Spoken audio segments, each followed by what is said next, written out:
Professor Hinton, good morning. Good morning. This is not your first participation in the Global Forum Against the Crime of Genocide, so welcome back to Armenia. Thank you very much.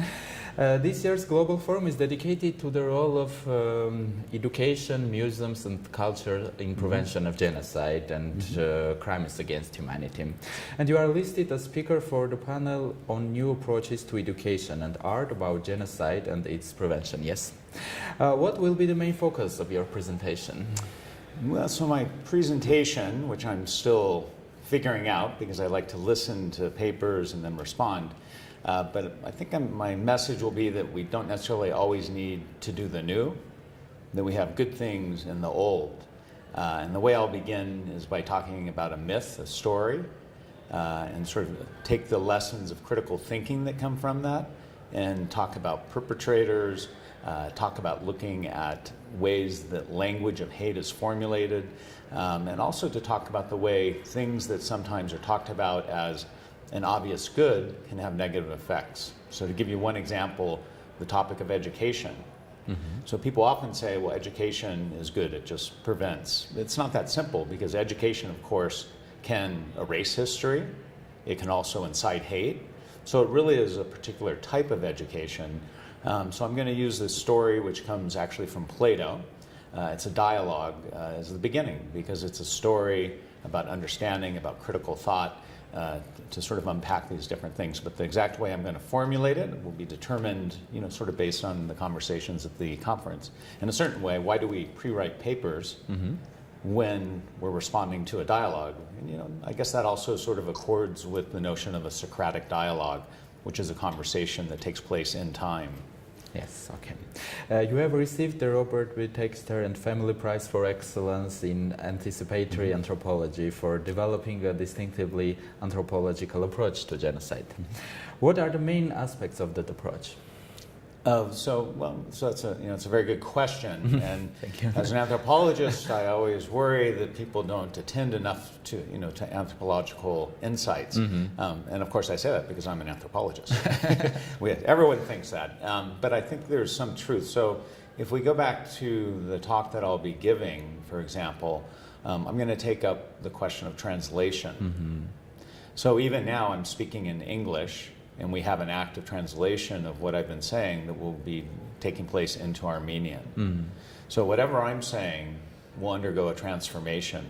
So when, for example, we talk about notions of genocide prevention, what does that mean if we go to a context where I do research like Cambodia versus talk about a context like Germany or Armenia? In each case, you have particular histories, you have particular cultural traditions, and very importantly, linked to the talk I'll be doing, you have questions of language, because the way you take a word and change it and transform it has a big impact. And sometimes you have ideas that can't be translated. So even, again, to sort of shift to the context where I do my research in Cambodia, to say genocide prevention is a phrase that's very awkward. And if you go, say, into the countryside, and you use the word genocide prevention, responsibility to protect is another, people in the country, it doesn't really resonate. So really the importance of translation is to have an act whereby the sorts of things we're talking about are put in idiom, in a way of understanding that makes sense in different contexts. But there's a huge gap in prevention in general, because it often, people sort of implicitly make the assumption that we can just say genocide prevention and everyone just accepts it as a good and as if it's the same thing. Justice is the same way, which is a downstream modality of genocide prevention. What is justice? So I assume if I say in English, justice, and we translate it into Armenian, though I don't speak Armenian, there's already a transformation that takes place and there's a local context. So that's, again, and perhaps I'm speaking a little bit too long, but that's an example of an anthropological insight into prevention, and it's really something that's not fully addressed right now in the prevention literature. Yes.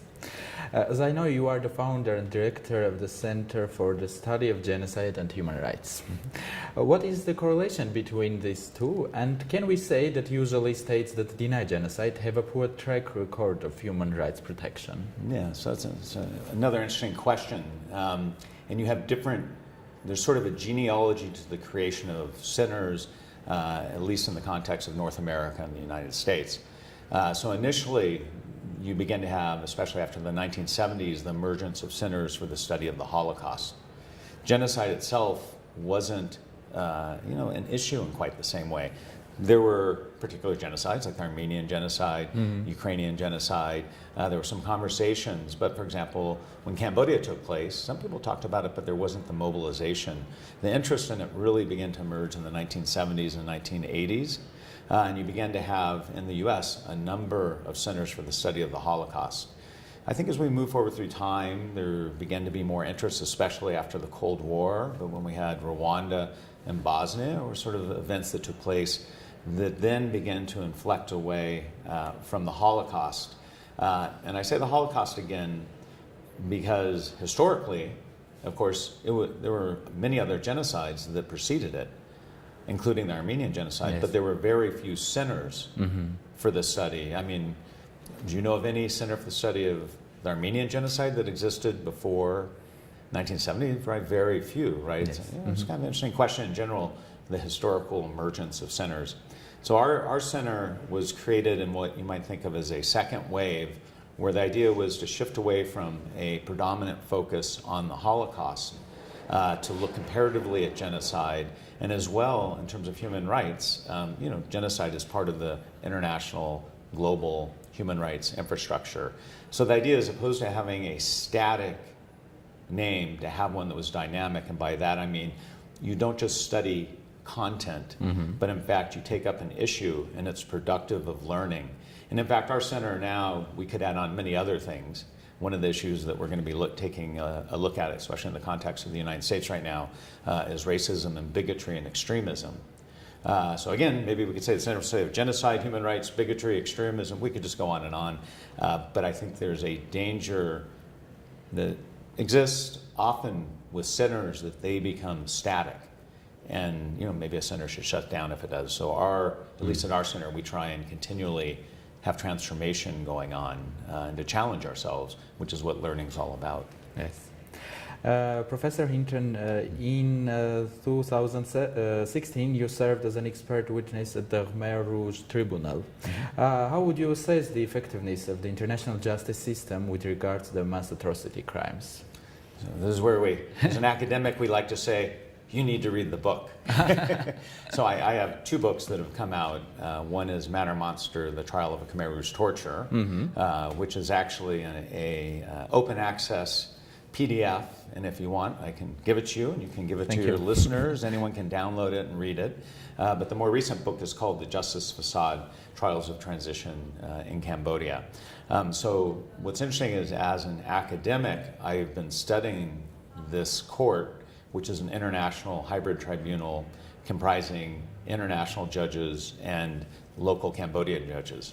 A very interesting experiment in international justice. So then, even though I was studying it, I was then called to be a participant, which as an academic is a sort of an odd thing to do, though maybe not as an anthropologist, because we have the methodology of participant observation.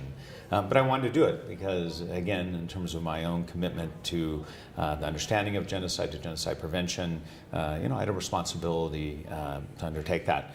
So my testimony focused on the issue of genocide and genocidal incitement, and I had done field work, and there was information that I was able to present and talk about. So I was very, very pleased to do it. And I'm actually now writing a third book about my experience of testifying, linking it in to the rise of extremism in the United States. So it's a book I'm writing, so I'm not sure it'll end up, but that experience, I think, for me, was a very important one, but it has a meaning, especially in the context of the United States and things that are taking place, that goes far beyond that moment. So the question again, Armenian genocide, Cambodian genocide, it's always, what does this mean in all the ways for the particular genocide, but what does it mean more broadly for other situations? And it goes back to the context of this conference.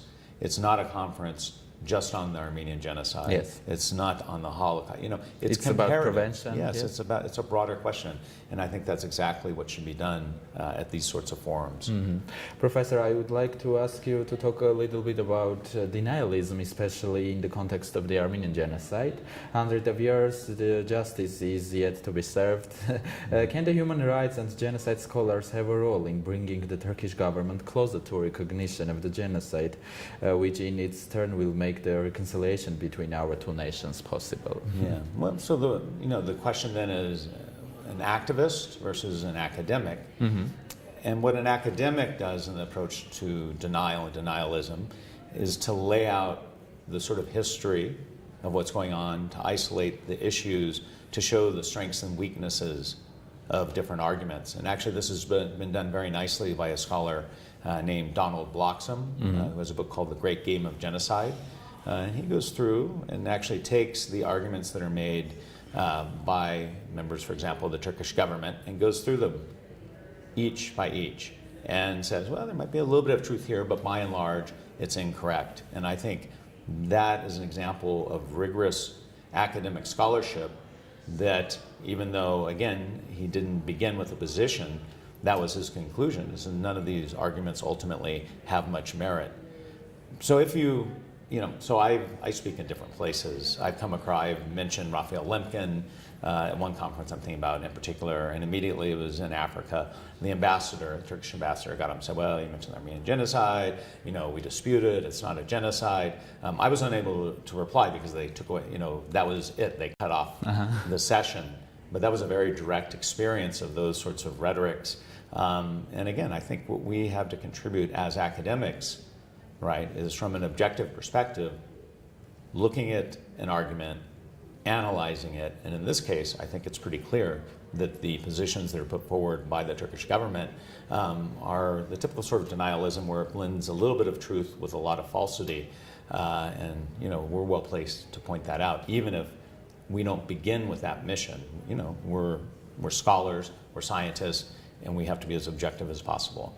But I think, again, Don Bloxham did a very good job of doing this, so I recommend that book to anyone who's interested. Thank you. You are currently holding the UNESCO Chair in Genocide Prevention at Rutgers University. Yeah. Do you think that the issue of cultural genocide needs more attention from the international community? Yeah, no, absolutely. This sort of goes back to, and again, maybe if I have time, probably won't have time today, I was going to maybe touch upon it. But again, so we're commemorating the convention, and the convention is a historical product. It arose in a particular moment in time, and it was a political product where people negotiated, and cultural genocide was there at the beginning, and it was by and large, though not completely, taken out. So it's unfortunate. As an anthropologist, as opposed to a lawyer, I'm not restricted by a legal definition. So many lawyers will say, well, legally we have to use the UN definition. I don't use that definition myself. I have a very broad definition of genocide, and one that would include the notion of cultural genocide. So again, for me, it's not really an issue. It's something that I teach about, that I write about, that I consider problematic. I think it's more in a legal context that people have an issue about that. So again, just so I want to make sure I'm being clear, there is such a thing as cultural genocide from my perspective. It's something that we should be looking at, and it's unfortunate that because of the legal definition and the way people focus on that so much that they think, oh, well, we can't, as you formulated the question, it's not something we can address. Well, in fact, it should be addressed, it can be addressed, and I would say people do address it, just not enough, because of this unfortunate history. And the last question, Professor, what topic would you suggest to discuss during the next Global Forum in Yerevan? Critical thinking. Yeah, I mean, that's always, if you ask me this anytime, I will always think the notion of critique, which again is what I'm going to be talking about today. In context of prevention, generally? In the context of prevention, and there'll be the biennial meeting of the International Association of Genocide Scholars is being held in Cambodia next year, and the thematic of that, which my center is co-hosting it, so it's part of the reason, is rethinking genocide studies. And this idea of rethinking is something, to go back to our earlier conversation, that continually needs to be done to challenge ourselves. And if we aren't rethinking, we fall in danger of just having static understanding. And I think, I've alluded to that many times, including the discussion of sinners. And I think for different forums, we always have to ask this. How do we think about things at this moment in time? And how might we do things differently? What's not being looked at? What sorts of presuppositions do we have? What kind of blockages do we have in the way we think about these issues? And what's unfortunate is that happens far too little in the study of genocide, genocide studies and genocide prevention. Mm-hmm. Thank you very much, and hope to see you in Yerevan during the next Global Forum. Absolutely, I hope so too. And thank you for this interview. Yeah. Okay, thank you. Thank you. Yeah.